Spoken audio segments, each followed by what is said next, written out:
অতি সোনকালে মন্ত্ৰী হ'বৰ পৰা তেওঁক বৰখাস্ত কৰিব লাগে। বিজেপি দলত ভাল ভাল জনা শুনা নেতা আছে, মই নামো কৈ দিওঁ। হিতেন্দ্ৰনাথ গোস্বামীৰ নিচিনা মানুহ আছে, পদ্ম হাজৰিকাৰ নিচিনা মানুহ আছে, সিদ্ধাৰ্থ ভট্টাচাৰ্যৰ নিচিনা মানুহ আছে। এনেধৰণৰ উপযুক্ত মানুহক উপযুক্ত স্থানত দিয়ক।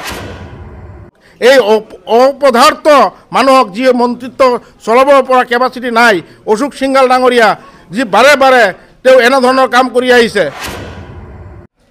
আমি অসম চৰকাৰৰ মাননীয় মুখ্যমন্ত্ৰীক আমি এইটোৱে অনুৰোধ জনাইছোঁ, আজি প্ৰতিবাদ কৰাৰ কাৰণটো হ'ল যে এজন সংবিধানৰ নামত শপত খাই এজন মন্ত্ৰীসভাত মন্ত্ৰিত্ব লয় আৰু যি অসাংবিধানিক তেওঁ মন্তব্য ৰাখি আছে বিভিন্ন জাতীয় ধৰ্ম জনগোষ্ঠীৰ ওপৰত, তাক আমি বৰচলা আৰু ঢেকীয়াজুলি ব্লক কংগ্ৰেছে আজি আমি তেওঁলোকক ধিক্কাৰ জনাইছোঁ।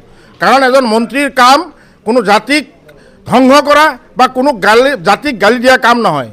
এজন মন্ত্ৰীৰ কাম তেওঁৰ যিটো ডিপাৰ্টমেণ্ট আছে, ডিপাৰ্টমেণ্টৰ ভালদৰে চলাই নিয়াটোহে মন্ত্ৰীসভাত আমি জানো যে মন্ত্ৰীসভাৰ সেইটোৱে মন্ত্ৰীৰ প্ৰধান কাম। ইতিমধ্যে আমি দেখি পাইছোঁ তেওঁ স্বাস্থ্যমন্ত্ৰী, তেওঁ কৈছে ডক্টৰবিলাকক যিখিনি ঔষধ আছে প্ৰেছক্ৰিপশ্যন সেইখিনিয়ে কৰিব পাৰিব। এতিয়া ডক্টৰসকলে কৈছে যে এনেধৰণৰ যদি আমি প্ৰেছক্ৰিপশ্যন কৰিব লাগে তেনেহ'লে আমি প্ৰেছক্ৰিপশ্যনেই কৰিব নোৱাৰোঁ, কাৰণ ঔষধেই নাই। বহুত ডিপাৰ্টমেণ্টত আমি ঔষধেই নাই, আমি কি প্ৰেছক্ৰিপশ্যন কৰিম? গতিকে নিজৰ ডিপাৰ্টমেণ্টটো চম্ভালিব লাগে, এনেধৰণৰ মন্তব্যৰ পৰা বিৰত থাকিব লাগে। আৰু যদি এনেধৰণৰ মন্তব্য তেওঁ দি থাকে তাত তীব্ৰ প্ৰতিবাদ আমি কংগ্ৰেছে কৰি যাম। আৰু মাননীয় মুখ্যমন্ত্ৰীক মই অনুৰোধ জনাইছোঁ, তেওঁ অতি সোনকালে মন্ত্ৰী হ'বৰ পৰা তেওঁক বৰখাস্ত কৰিব লাগে। তেওঁ এজন উপযুক্ত মন্ত্ৰী নহয়। মই মাননীয় মুখ্যমন্ত্ৰীক মই অনুৰোধ জনাইছোঁ, বিজেপি দলত ভাল ভাল জনা শুনা নেতা আছে, মই নামো কৈ দিওঁ। হিতেন্দ্ৰনাথ গোস্বামীৰ নিচিনা মানুহ আছে, পদ্ম হাজৰিকাৰ নিচিনা মানুহ আছে, সিদ্ধাৰ্থ ভট্টাচাৰ্যৰ নিচিনা মানুহ আছে। এনেধৰণৰ উপযুক্ত মানুহক উপযুক্ত স্থানত দিয়ক। এই অপদাৰ্থ মানুহক যি মন্ত্ৰিত্ব চলাব পৰা কেপাচিটি নাই, অশোক সিংঘাল ডাঙৰীয়া যি বাৰে বাৰে তেওঁ এনেধৰণৰ কাম কৰি আহিছে, তেওঁ নানান ধৰণৰ বক্তব্য দি আহিছে।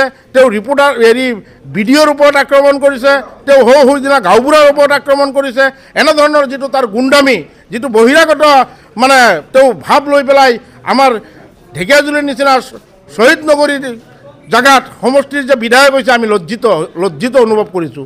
কাৰণ ঢেকীয়াজুলিৰ নিচিনা এটা সমষ্টিত তেওঁ বিধায়ক হৈ আজি ঢেকীয়াজুলিবাসীক তেওঁ অপমান কৰিছে। এনেধৰণৰ মন্তব্যৰ দ্বাৰা আমাৰ ঢেকীয়াজুলিবাসীক তেওঁ অপমান কৰিছে। গতিকে তেওঁক মই মাননীয় মুখ্যমন্ত্ৰীক, তেওঁ কৈছে জাতি মাটি ভেটিৰ চৰকাৰ বুলি কোৱা এই মুখ্যমন্ত্ৰীক মই অনুৰোধ কৰিছোঁ, জাতি মাটি ধ্বংস কৰিবলৈ যিটো আজি ভাওনা সংস্কৃতিৰ ওপৰত তেওঁ মন্তব্য ৰাখিছে, অতি সোনকালে তেওঁক মন্ত্ৰী সভাৰ পৰা বৰখাস্ত কৰিব লাগে। হয়, সিদিনা আপোনালোকে চাইছে যে বিশেষ সম্প্ৰদায়ৰ ওপৰত তেওঁলোকে মন্তব্য ৰাখিছে। আৰু এজন মন্ত্ৰীৰ কি সম্প্ৰদায়ৰ ওপৰত মন্তব্য ৰাখা নেকি? যি 3 কোটি জনসংখ্যা থকা অসমৰ প্ৰায় 100 কোটি জনসংখ্যা থকা এটা গোষ্ঠীক তেওঁ টাৰ্গেট কৰি কথা কৈছে। গতিকে এই কথাকো আমি ধিক্কাৰ জনাইছোঁ আৰু অতি সোনকালে তেওঁ মন্ত্ৰী সভাৰ পৰা বৰখাস্ত কৰিবলৈ, তেওঁ উপযুক্ত মানুহক মন্ত্ৰী সভাৰ স্থান দিবলৈ মই অনুৰোধ জনাইছোঁ।